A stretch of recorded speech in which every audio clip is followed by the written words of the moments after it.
नमस्कार, मेरो नाम सरिता गिरी। म सिराहाको निर्वाचन क्षेत्र नम्बर 1 बाट प्रतिनिधि सभा सदस्य पदका लागि म स्वतन्त्र उम्मेदवारको रूपमा चुनावी मैदानमा छु। मेरो चाहिँ निर्वाचन चिन्ह महिला छाप हो। म स्वतन्त्र महिला उम्मेदवार छु, एकमात्र महिला उम्मेदवार। अहिलेसम्म यहाँ 6 वटा 2टा गठबन्धनले यस क्षेत्रमा एकजना पनि महिला उम्मेदवारलाई दिएका छैनन्। तर मेरो स्वतन्त्र उम्मेदवार हुनुको कारण अत्यन्तै गम्भीर छ। महिला हुनु पनि एकदमै गम्भीर कुरा हो।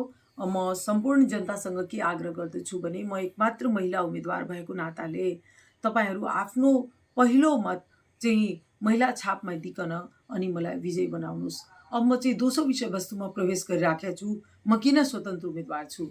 2046 सालदेखि 2079 सालसम्म आइपुग्दाखेरि चाहिँ नेपाली कांग्रेसको प्रजातान्त्रिक समाजवाद, एमालेको बहुदलीय जनवाद, त्यसपछि चाहिँ माओवादीको वैज्ञानिक समाजवाद अनि कलम छापको वैज्ञानिक समाजवाद, यो सम्पूर्ण विचारधाराको बारेमा कुरा गर्दाखेरि अहिलेसम्म जुन यो विचारधारा या राजनीतिक दर्शनको अनुसार जुन शासन चलेको छ त्यसले चाहिँ जनतालाई मुक्ति र समृद्धिको बाटोमा लगेको छैन। प्रजातान्त्रिक यो चारैवटा प्रजातान्त्रिक समाजवाद, बहुदलीय जनवाद, वैज्ञानिक समाजवाद, यो समाजवादका 3 प्रकारको विशेषता के हो भने या लक्षण के हो भने यिनीहरूले यो दर्शनमा चाहिँ राज्य चाहिँ जहिले पनि माथि हुन्छ र नागरिकको स्थान चाहिँ दर्जा चाहिँ तल हुन्छ।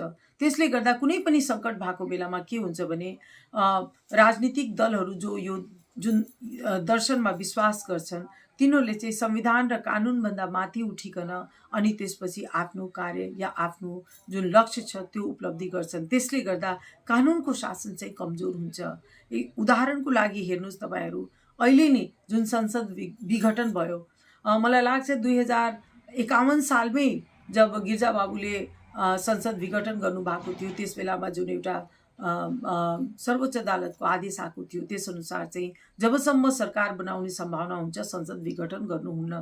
तर जब केपी ओलीजीसँग चाहिँ त्यो बहुमत आयो उहाँहरूले संसद विघटन गर्नुभयो। यसभन्दा अघि पनि चाहिँ तपाईको बाबुराम भट्टराईजीले संविधान सभा नै विघटन गर्नुभएको छ। नेपाली कांग्रेसका शेरबहादुर देउवाजीले पनि संसद विघटन गर्नुभएको छ। गिरिजाप्रसाद कोइरालाजीले चाहिँ संसद विघटन गर्नुभएको छ।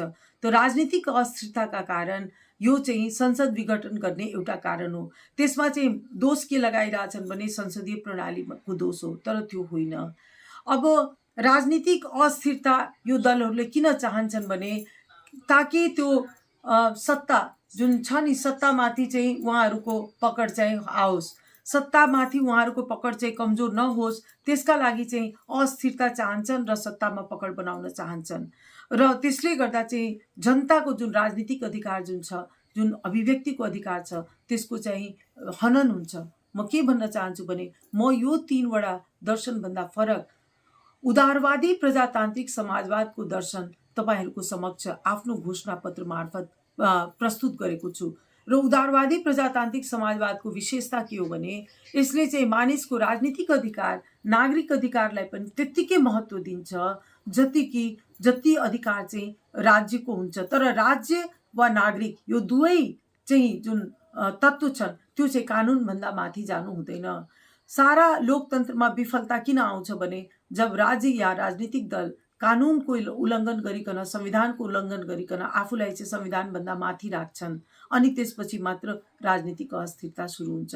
अब मैले उदारवादी प्रजातान्त्रिक समाजवादको कुरा गर्दाखेरि के भन्छु भने यसमा चाहिँ राजनीतिक स्वतन्त्रता, आर्थिक स्वतन्त्रता र सामाजिक स्वतन्त्रता यो 3टै स्वतन्त्रता हुन्छ।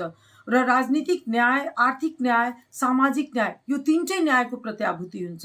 यो होइन कि आर्थिक न्यायको लागि चाहिँ राजनीतिक अधिकारको हनन गरिदिने या राजनीतिक न्यायका लागि आर्थिक अधिकारको हनन गरिदिने। र यस दर्शनको सबभन्दा प्रमुख विशेषता के हो भने यसले चाहिँ मानिसलाई धन कमाउने स्वतन्त्रता दिन्छ। राज्यले धन आर्जन गर्दैन। त्यसले गर्दा समाजवादी राज्यले जनताको लागि धन कमाइदिने होइन, जनताले धन कमाउने हो, आफ्नो लागि पनि र राज्यलाई कर तिर्नको लागि पनि।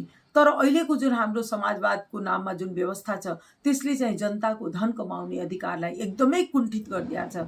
उदाहरणका लागि यो सिमाना नै हेर्नुहोस्, सिमाना खुला सिमाना नामको लागि छ, तर खुला सिमानाको प्रयोग गरिकन व्यापार गरिकन धन कमाउने अधिकार चाहिँ जनतालाई दिएको छैन। कानुन चाहिँ छ।